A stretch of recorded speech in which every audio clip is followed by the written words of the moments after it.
been lied to, but somehow the truth always be revealed. See, this is the kind of world that we live in today, when truth doesn't matter anymore, when lies doesn't matter anymore. See, it is what it is, so I guess some of us just go with the flow. See, I'm always trying to expect the unexpected, but I'm reaching a point in my life where surprises doesn't even matter. I really don't mind even if I get caught off guard, as long as I'm aware I'm surrounded and still standing strong. Not allowing this world to confuse me who is God. Not allowing this world to confuse me is what is real. Not allowing this world to guide me or misguide me when I cannot love or can be loved. So why should I believe? See, if you're old enough and wise enough, you can see this world for what it is. Everything in life serves its purpose for each and every one of us who are trying to fulfill the greatness that we all have in us. Some of us are living their lives for the reason for I have no purpose at all. Some of the lives is living the reason for I have no purpose at all. So either you know that you don't know. See, that's the difference between because some of us have been trained and conditioned to accept anything that comes across this wicked media. So why should I believe that racism will end one day? War will end one day. Hunger will end one day. Corrupt politics and governor will end one day. Corrupt religious leaders who no longer are worthy of representing the word of God will end one day. At the meantime, the rich is getting richer and the poor is getting poor. The voice of the young youth continue to be ignored. The cry out for true freedom continue to go unnoticed. Our futures of generation being destroyed by sex, drugs, alcohol, and corrupt music. So why should I believe? Because we all being influenced one way or the other. Whether you're making good choices and bad choices, whether you're young or older. The educated and the uneducated. Those of us are leaders and those of us are fathers. I keep asking myself over and over again. Will the righteous will ever inherit the earth? And the unrighteous perish back into the darkness, whereas one time the best of us who once believed in the so-called love, peace, and unity, who one time believed in the possibility of freedom, justice, and all, in a time when anything can happen. Either you know or you don't know. See, that's the difference between you and I, because some of us been trained and conditioned to accept anything that come across this wicked media that continue to contradict about what is right and continue to contradict about what is wrong. In the so-called country I was born and raised, supposed to be the home for the strong and the brave, but yet somebody else will sell our soul for the so-called American dream. That's right, America. Now no longer lead this world for better world, where the greatness of these people in this country cannot shine no more, and the evil man in this country continue to leave our world to destruction. So I can't longer pretend anymore. I can't longer pretend that tomorrow is going to change anything from today. Well, you might say, Sadiq, tomorrow would always be a better day. But damn it, I can't wait for tomorrow. That's right. Neither I can't wait for later. See, I'm a person that needs some answers right now, at this present, at this moment. Because when I come across you, when you come across me, we must ask ourselves, are you a person of truth, or are you a person of force? Or are you somebody who want to harm me or show me some love? Until I begin to start making positive changes in my world, and you begin to start making positive changes in your world, and you begin to start making positive changes in your world, and you begin to start making positive changes in your world, then maybe, just maybe, somebody like me will start believing in the better world for all of us. Let's give it up. Now, before we bring our R&B singer up, before we bring our sister up, let's give it up to the young brother, Jaquil. Come on up, Jaquil. Yeah, brother, come on up. Jaquil, I'm gonna blame her, brother, because she pointed the finger at you, Jaquil, brother. Yeah. Let's give it up to our young poet, our young actor for Ultimate Law. Let's give it to young Jaquil.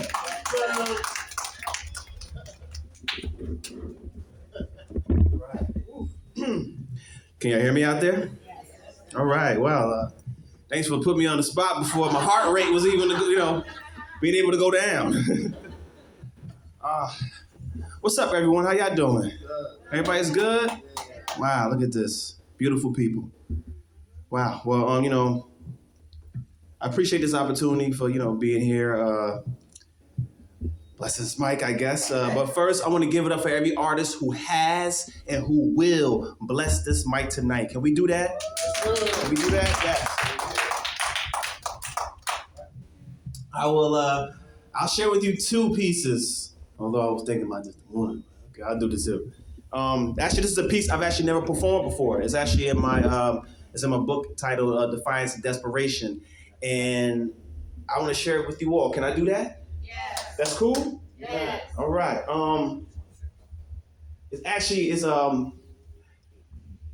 This poem I had written was actually inspired by one of our great American treasures, James Baldwin. And he talked about the fire next time. Well, this piece is actually entitled, "The Fire Next Time Is Now." That's right. Heart filled with rage, you feel like picking up a 12 gauge, a 22 or a Magnum aimed at a face, about to catch a case, as these soldiers of gentrify invaded my space. But let's put it all into context. By not addressing systemic oppression, it could lead to violence. Wait, why the silence? Or you could put it in the status quo, let us know that they was always implicit. The lies that you cherish cause lives to have perished. Anyone can make it, the lies you embellish. Now we're standing in the mirror and we're seeing things clearer. Alice in a rabbit hole and the truth is getting nearer. So you use ignorance as a tool to fool the lies you deem unworthy and who are different from you. You use poor peoples for personal gain, embedding debt, sweatshops, and race in their brains. Installing corruption and military coups that lead right back to the colonial roots. Where it all started, we wish you never charted the lust of empires in the world that you parted.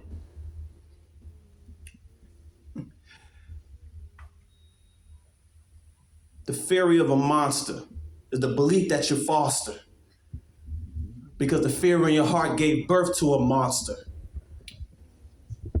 Big base think tanks, your anchors on the board, your cherries of disparities for the agendas and the chords.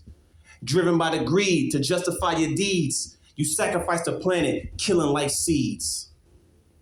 But now we're sick of it all. But this is the final draw. What you think was gonna happen when you pull the last straw? Plan a great escape when the mob is at your gates? Live a life of luxury in a garrison state? What you think was gonna happen? Turn the next page? All will be well in the second Gilded Age? Centy billionaires on their way to $1 trillion? Well, what you think is gonna happen? They come into your buildings. Dark night dreams turn into dark night scenes. Your trials and tribulations won't be serene, because ice cold fates as the ice cold awaits, because the crumbs of your trickle down gave us ice cold plates.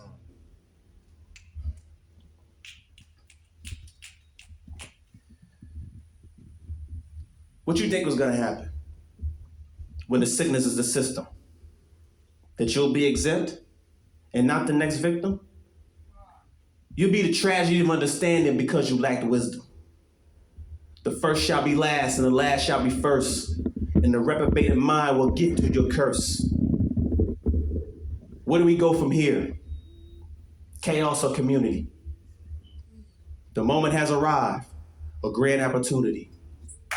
A new world is on its way, and this is the last bow, because the fire next time is now.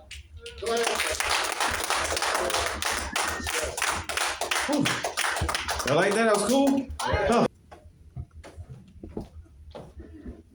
Right. All right. Y'all hear me out here? Yeah. Good? Okay. Let's bridge this historical connection. From Kush to the Americas, we are the exception. We rule lands and we push the world's culture. From Pharaoh to Obama to Zamunda and Wakanda. Civilization's covenant is in our honor. Best way to describe us is Holocaust survivors. Though we came before Columbus and his pipe dreams, we've been dealing with a high scheme since 1619. We've been forsaken. Though we built the nation, we built these Americas in these concentrations. Though we were taken and kidnapped into enslavement, we came from empires, tribes, and nations. Like Ghana and Mali, and the Igbo and Maasai, Fulani and Wolof, Kanem and Songhai, the Mendigo and Mandika, the Mandi and Manika, the Awe and the Ashanti, Benin and Aruba, and my maternal ancestors from the land of the Yoruba. Now, without further ado, I write this letter to you. Dear world, there is no sense in hiding the truth, because I'm writing this letter from the pride of my roots. It's a time for new hope, a time for real talk. No more black bodies outlined in chalk. Disconnection of true knowledge can further oppression. But the rise of the original family is in session. Brothers like Dr. King helping us have a dream by any means necessary. Laying foundations like Kush and Kemp. Because rooted in our blood is civilization's covenant. To my ebony women, original mothers of earth.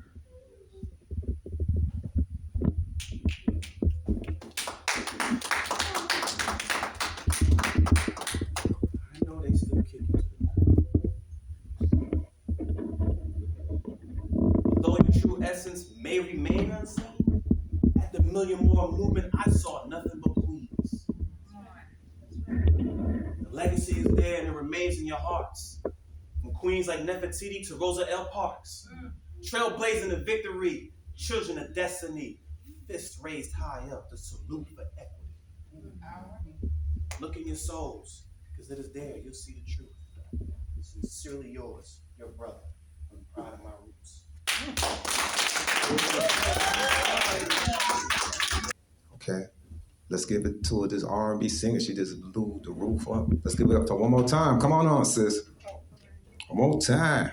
All right. Let's give it up. This is a poem from my son, Jariah. You saved my life, baby. You best believe I'ma do whatever it takes. You best believe I'ma put a smile on your face. I know it's raining now, but the sun will shine, love of mine. This is sacrifice. I'll do whatever it takes if it means feeding you. I'll bite my mistakes if it means freeing you. Forgive me when I cry. It makes me cry that we cry together.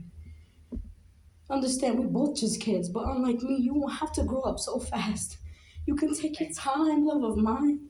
I won't rush you and I won't crush your spirit. I love you forever and a minute. For John, for Mom. All right, you can play the song.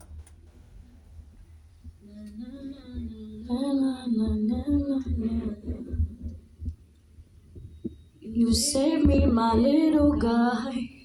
You loved me when I wanted to die. You showed me purpose and you showed me love. Looking at you, I could never give you up. You are my motivation to turn up, to grow, to heal, and to love. To heal and to know that I love you so much. I can feel whatever you feel. Together apart, our hearts are instilled.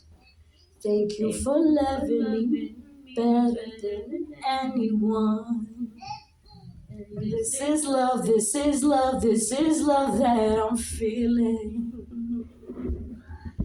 Yeah, this is love, this is love, this is love, it's so freeing. Yeah, this is love, this is love, this is love that I'm feeling. This is love that I'm seeing. Thank you, John. You saved my life. Wow. Let's give it up to that beautiful sister there. Thank you. Thank you for sharing that. Thank you for sharing that. There's nothing like love between a child and a mother. Ain't that right?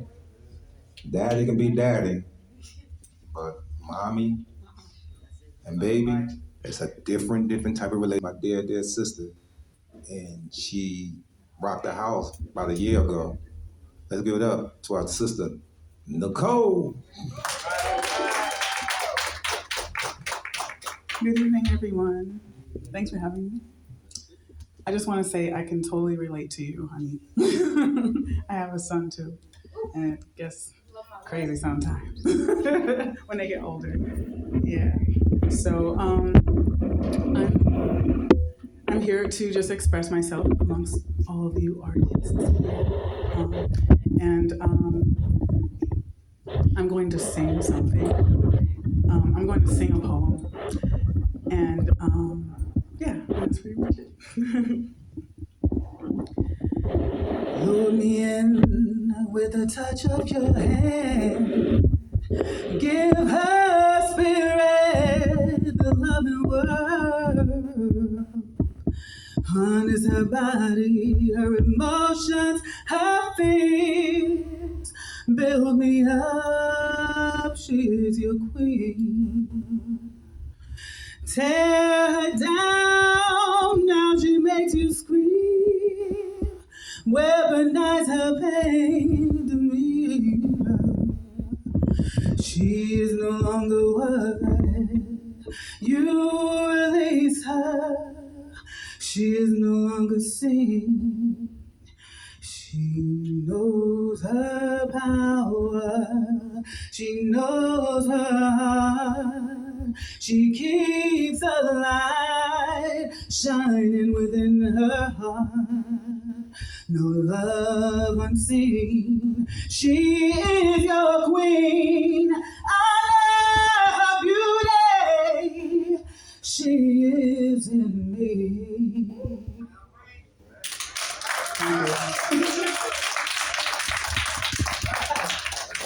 Oh, they want me to do something else. Thank you.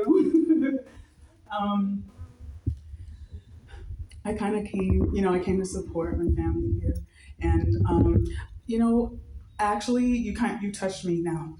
I have a son also. He's now turning 17 years old. Yeah. I'm 27. No, I'm just kidding.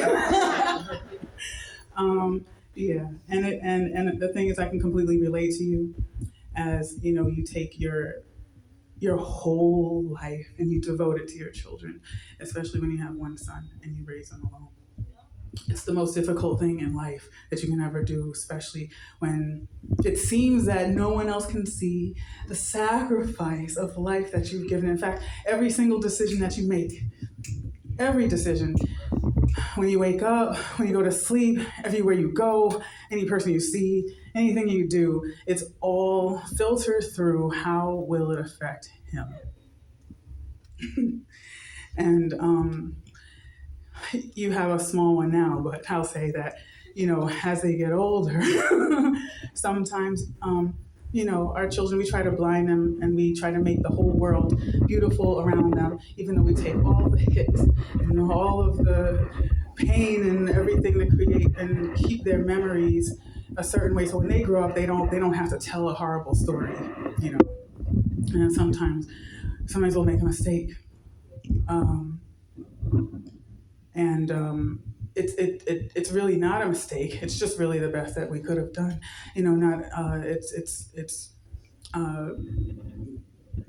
Our children don't always really see the sacrifices that we make. They may learn about it as they get older, and maybe even if they have their own children. But it hurts so hard when they make decisions that you don't necessarily agree with, and you just pray that they survive because that's all that you wanted. That's all that you wanted, and that's all you sacrificed your life for. And then when they're not there for whatever reason, then you just don't know what to do next, because that's really the only reason you did what you did in the first place. Yeah.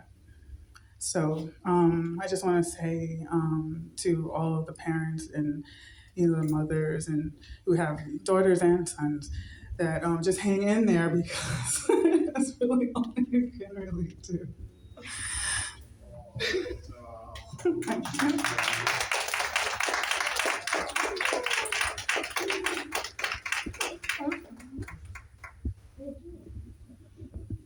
Behind the ears, confused, didn't know what to do with myself. But she was one of the sisters that nurtured me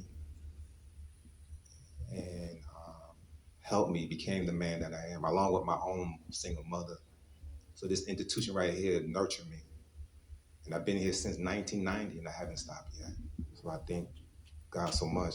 But I just want her here. So I just want her to say a few words before she comes, this one's our dear sister Wahida. I know she wrapped up, guys, and our sister Wahida ready to go. When sister Wahida ready to go, she ready to go. You know what I mean? But she's like the mother of this community, you know. I just want her to say a few words. Let's give it up to Sister Wahida Muhammad. Hey, the queen.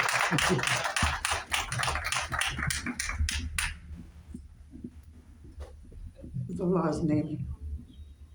And I'm going to take him in the back after this. But I just want to say to those mothers, as a mother of not just one, but 6 children, 4 sons and 2 daughters. And I can tell you that the only reason that I'm standing here right now, in my right mind, is because my God said be and it was. Because that's the only thing we have. We only have God that will be there 24/7. And no matter what the pain is, we might not know. Somebody in your family might not know. But just know that God knows. And he will do what it is that you need him to do. As long as we believe and trust, that's all he asks us to do.